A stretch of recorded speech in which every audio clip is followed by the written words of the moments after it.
I think that Wuthering Waves 2.0 might be the greatest patch in gacha game history. So I'm trying to go over the facts and my opinions of why I think Wuthering Waves is the best game in the gacha space right now. Yo, what's good everybody? Welcome to another video, and today we're going to talk about Wuthering Waves 2.0.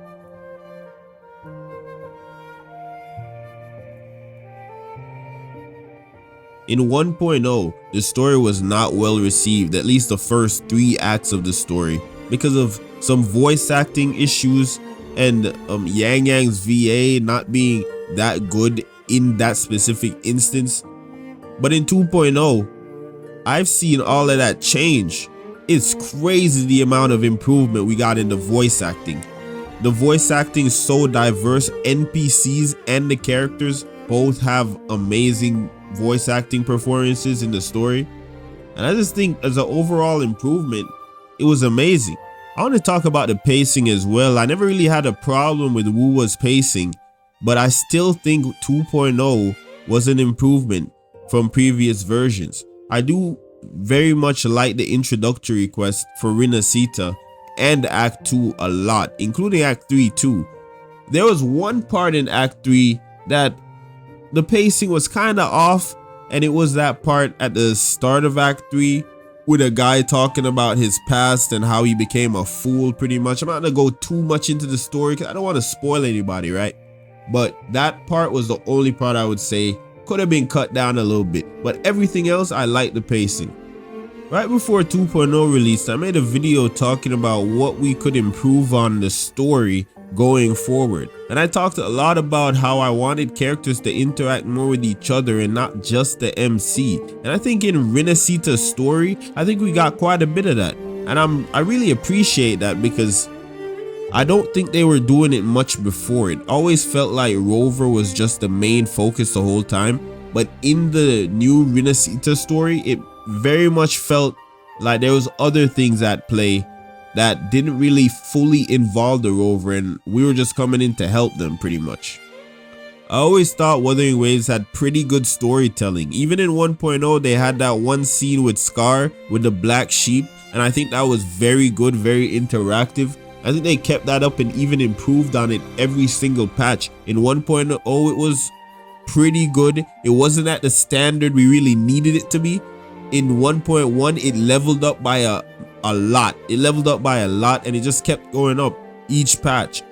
But in 2.0, they even improved the storytelling more, in my opinion. They had a lot of scenes where you were going through the area, a lot of QTEs, and it was just quite the fun and enjoyable experience just playing the story. Like, regardless of what content's actually in the story, I do think the storytelling was very interactive and very fun to play. In the video I made before, I also said I wanted some better antagonists, some more threatening antagonists, and I think the antagonist of the 2.0 story so far has been pretty threatening to the main character. A lot of times, the Rover was honestly on the back foot, and that's another thing I said. I wanted the Rover to face some adversity, and it felt like Kuro was giving the Rover just a little bit of adversity this patch. If you play the story, you'll know what I'm talking about. I also thought Act 3 was a very good conclusion for the quest, and I'm looking forward to what they're gonna bring later on in the future quests I'm gonna get, because obviously it's not done. If you play the story, you know that the story quest isn't really finished yet. We're not really done with Rinasita, and there should be a lot of things to see in the upcoming patches. But overall, I'll give that story a 8.5 out of 10. I did really enjoy it. But what I really enjoyed was the incredible Carlotta story. I mean, come on, man. I love that story. I genuinely played that entire story. It was like 2 hours, and I genuinely had no problem with the story. I can see some people saying there's a bit of pacing. I can see that.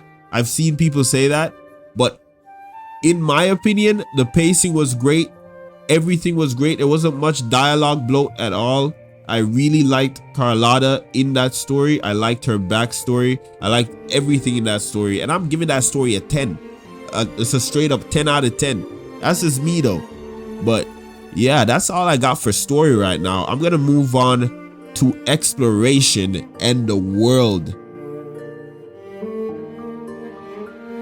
Now I want to talk about what I think is the best part of Renacita in 2.0. The exploration and the world. I mean, the world looks amazing. It looks absolutely fantastic. They really killed it with it. And the size of the world as well. There's a lot of content to do. A lot of random encounters. That's something that I really like that they did this patch. They had a lot of random encounters where you'd just be going around the world and then you'll randomly run into an enemy spawning out of the ground or something. I really like that, and I cannot wait for them to implement that into every new area. A lot of interesting lore drops in the world as well. There's a lot of side quests, a lot of people around the world that you can talk to. There's a lot of text that's just laying on the ground in the world that you can read to understand the lore of Renacita. And the exploration quests, bro. The exploration quests are really good too. They're not voiced, so you don't have to listen to them, of course, but they have some interesting world building and lore building in those quests. But the main thing that everyone loves in this patch is the goddamn exploration mechanics. When I talk about exploration mechanics, I mean that flight. It is literally the best exploration we've ever gotten in a gacha game. Like, easily. It's not even close. The flight feels smooth as hell. Sometimes you don't even want to go to teleport waypoints. I mean, at the start, when I was flying around, I genuinely like forgot about like even going to waypoints because I enjoyed the flight that much. Deadass. The holograms. The hologram fights, I really like them as well. I always think Kuro does a good job at creating very interactive bosses that are pretty fast and pretty strong to fight. I always like the holograms. Nothing to really change there. It's always going to be good to me. But overall, I'm going to give exploration and the world a 10 out of 10. I mean, come on, man. Like, if you hating, I don't know what you hated for. That's just a 10 out of 10 to me, bro. Now I want to talk a little bit about the characters that came with 2.0. First, I want to start with Carlotta because she was the first banner in the patch. She is a beautifully designed character to me. She's absolutely beautiful. Her voice acting is top tier in my opinion. Her English and her JP VA. I don't know her Chinese VA, but I know her English and her JP, and those are absolutely amazing. Her animations are literally 10 out of 10. I love the ultimate animation. I love that little flip animation it does when you press E. That's amazing. There's not much bad things I can say about Carlotta. She's really fast and engaging. I love that playstyle. And she's very strong meta-wise. She's probably the strongest character in the game. So Carlotta for me, it's like a 9.5 to 10 out of 10.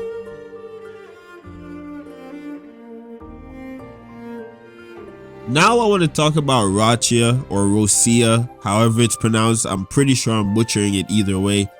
But I think the character is pretty good. I think her design's pretty good. At first, I didn't really care much about her, but she grew on me over time. And her gameplay is also pretty fun, but for me, she's a skippable character. And I'm pretty sure for a lot of the community, they're going to skip her because they also have a free Sanhua. So that's why they would skip her meta-wise. And I just think a lot of people are more interested in Zanny and Kartathea, those characters in the future. And Frolova, of course. So I don't think many people will pull on her, but I'm sure that whoever pulls on her will have a good time with the character. Because for the time that I was playing her, she felt very fun. I can't really give a rating because I don't have her. So I'm just going to move on. Now here are my final thoughts on 2.0. As we close out the patch and we move into 2.1, I feel that 2.0 Wuthering Waves has been the best gacha update of all time that I've played anyways. I'm sure there's a lot of people that might have a difference of opinion, but the general consensus is 2.0 is the greatest update ever. And I think that makes Wuthering Waves the best gacha game out right now. The close second in my opinion would be ZZZ, so shout out to them. Shout out to the dev team in ZZZ as well. But shout out to the Kuro dev team for Wuthering Waves because they are cooking. And I hope they continue because I love this game. I love the characters. I love the designs. I love the combat. And I hope they take all of the criticism, the good ones, and they implement it in the game. Just like how I hope they're about to implement loadouts because I need that. I be trying to experiment in the game. And you know how it is. It's pretty fun. Let me know what you guys think about the game though in the comment section. That's all I got for y'all, man. I'm out.